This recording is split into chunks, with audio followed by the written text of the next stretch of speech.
Hello friends, welcome to Shruthi's food lab. ഇന്ന് ഞാൻ വന്നിരിക്കുന്നത് വെന്തുപോയ ചോറ് കൊണ്ട് വളരെ ടേസ്റ്റി ആയിട്ട് ഉണ്ടാക്കാൻ പറ്റുന്ന ഒരു ഫേമസ് റെസിപ്പിയാണ് തൈര് സാദം അല്ലെങ്കിൽ കേർഡ് റൈസ്. അപ്പോൾ ഈ ഒരു റെസിപ്പിയിലേക്ക് കിടക്കുന്നതിന് മുമ്പായിട്ട് നമ്മുടെ ഈ ചാനൽ ആദ്യമായിട്ട് കാണുന്നവരുണ്ടെങ്കിൽ ഒന്ന് സബ്സ്ക്രൈബ് ചെയ്യുക. സൈഡിലുള്ള ബെൽ ബട്ടൺ എനേബിൾ ചെയ്തിട്ടുണ്ടെങ്കിൽ നമ്മുടെ ലേറ്റസ്റ്റ് വീഡിയോസിൻ്റെ എല്ലാം നോട്ടിഫിക്കേഷൻസ് നിങ്ങൾക്ക് ലഭിക്കുന്നതായിരിക്കും. തൈര് സാദം ഉണ്ടാക്കാൻ വേണ്ടിയിട്ട് ആദ്യം തന്നെ നന്നായിട്ട് വെന്ത ചോറാണ് വേണ്ടത്. അപ്പോൾ ഞാനിവിടെ 2 ഗ്ലാസ് അരി നന്നായിട്ട് വേവിച്ചെടുത്തിട്ടുണ്ട്. ഇതിലേക്ക് നമുക്ക് തൈര് ആഡ് ചെയ്ത് കൊടുക്കാം.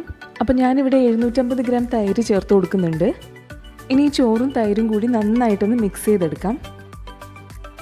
ഈ ഒരു റെസിപ്പിക്ക് തൈരാണ് എടുത്ത് നിൽക്കേണ്ടത്, അപ്പോൾ അതനുസരിച്ച് നിങ്ങൾ തൈര് ചേർത്ത് കൊടുക്കുക.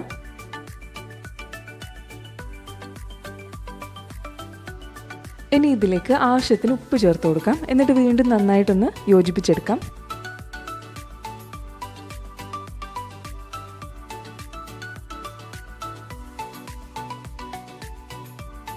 അടുത്തതായിട്ട് നമ്മൾ ഇതിലേക്ക് ഒരു ചെറിയ ക്യാരറ്റ് അരിഞ്ഞതാണ് ചേർത്ത് കൊടുക്കുന്നത്.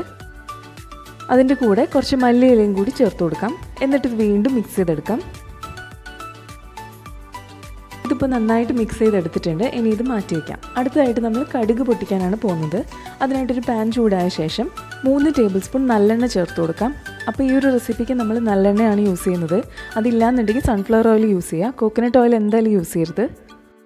ഇതിലേക്ക് 1/4 ടീസ്പൂൺ കടുകും എരിവിനനുസരിച്ച് പച്ചമുളകും ചേർത്ത് കൊടുക്കാം. ഞാനിപ്പോൾ ഒരു 3 പച്ചമുളക് ചേർത്ത് കൊടുക്കുന്നുണ്ട്.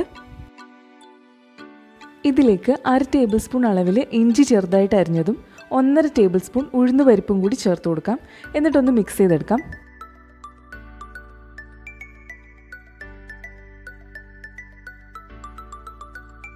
ഞാനിതിലേക്ക് ജീരകം നേരത്തെ ഇടാൻ മറന്നുപോയത് കാരണം ഇപ്പോൾ ചേർത്ത് കൊടുക്കുകയാണ്.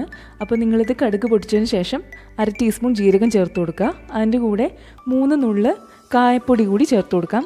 എന്നിട്ട് വീണ്ടും ഒന്ന് മിക്സ് ചെയ്തെടുക്കുക. 2 വറ്റൽമുളക് ചേർത്ത് കൊടുക്കാം.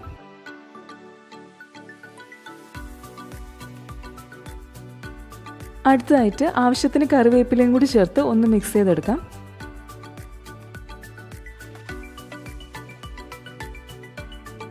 ഇപ്പോൾ ഇത് റെഡി ആയിട്ടുണ്ട്. ഇതിനി നമുക്ക് ചോറിലേക്ക് ചേർത്ത് കൊടുക്കാം. നന്നായിട്ടൊന്ന് യോജിപ്പിച്ചെടുത്ത ശേഷം ഉപ്പ് ആവശ്യമുണ്ടെങ്കിൽ ചേർത്ത് കൊടുക്കുക.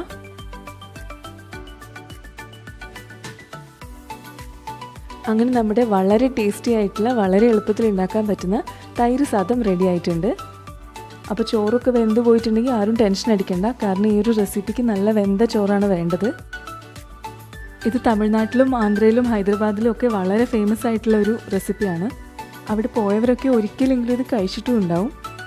ഇത് കഴിക്കാൻ വേണ്ടിയിട്ട് വേറെ കറികളുടെ ഒന്നും ആവശ്യമില്ല, അച്ചാറിൻ്റെ പോലും ആവശ്യമില്ല. ഇതിങ്ങനെ കഴിക്കാവുന്നതാണ്.